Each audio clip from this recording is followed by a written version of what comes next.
Nung una po na na-invite ako sa ganitong negosyo, sabi ko hindi ko tuloy niya, ang layo. And sabi ko, misis ko na lang ang kailangan.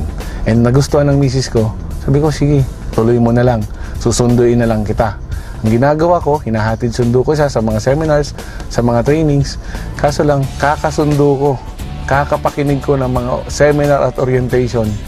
Grabe, nabuang ako.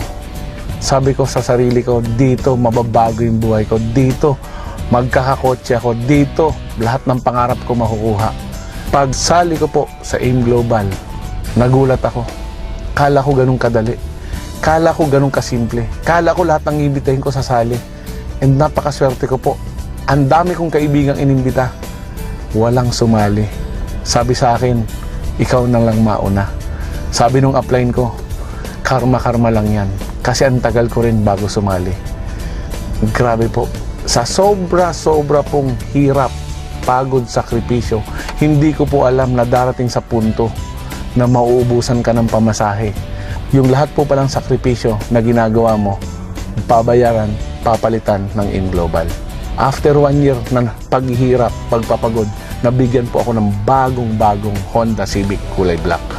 Sunod na taon, Pajero na white. And ang maganda po nun, nabigay po sa akin yung mga pangarap ko na mag-travel ng libre. Pumunta ng Hong Kong, Singapore, Thailand, Malaysia, Asian Cruise, libre po lahat ng AIM Global.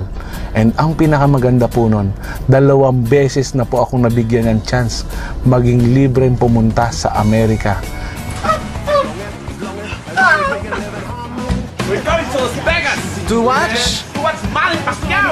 Siguro po kung hindi ko ginawang AIM Global, wala rin po ako ngayon. Engineer po ako.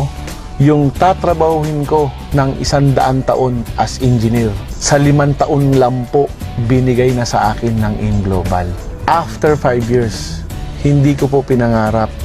Eto, mainit-init pa, H2 Hammer, na ilan lang po ang meron sa Pilipinas.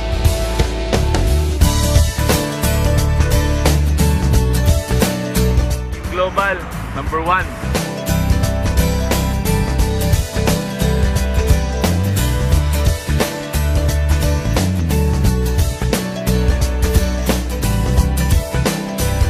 Grabe po talaga ang AIM Global. Sobra-sobrang blessing po ang ibinibigay. Sa AIM Global po, lahat posible.